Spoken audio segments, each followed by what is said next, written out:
করছে AGT live 24/7। ये है as it is live 24/7। This is as it is live 24/7। আমাদের লোকাল বডির ইলেকশন আছে, তাছাড়া এডিসিরও ইলেকশন আছে, সেই সব বিষয় নিয়ে আলোচনা আছে। না এইসব বিষয়ে না, আমাদের সাংগঠনিক যে আরো যাতে স্ট্রেংথেনিং করা যায় সেই বিষয়ে আলোচনা হচ্ছে। না এখানে কি দলীয় সভাপতি কেন? মুখ্যমন্ত্রী এখানে ছিলেন। আমাদের পার্টির তরফ থেকে আমরা রুটিন ওয়ার্ক আমরা প্রায় সময় আমরা আমাদের অফিস বেয়ারার, জেলা সভাপতি বা আমাদের যারা বিভিন্ন দায়িত্বে রয়েছে তাদের নিয়ে আমরা বৈঠক করি।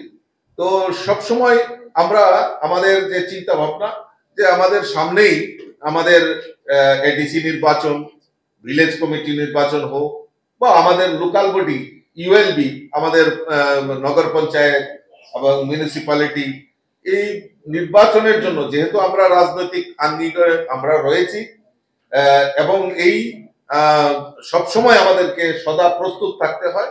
তো আজকেও আমরা এই রুটিন ওয়ার্ক আমরা এখানে আমরা বৈঠক করেছি। আমাদের বিভিন্ন নেতৃত্ব, জেলা নেতৃত্ব, প্রদেশের নেতৃত্ব আমরা এখানে বৈঠক করেছি এবং আগামী দিনের যে কর্মসূচি আমরা কিভাবে আরো সংগঠনকে শক্তিশালী করা এবং বিভিন্ন ভাবে আমাদের যেখানে আমাদের দুর্বলতা রয়েছে বা সফলতা রয়েছে সেগুলিকে আমরা পুনর্বিবেচনা করে আমরা কিভাবে এগিয়ে যেতে পারি সেই ব্যাপারেই রণকৌশল আমরা তৈরি করার জন্য আজকের বৈঠক এখানে সংগঠিত।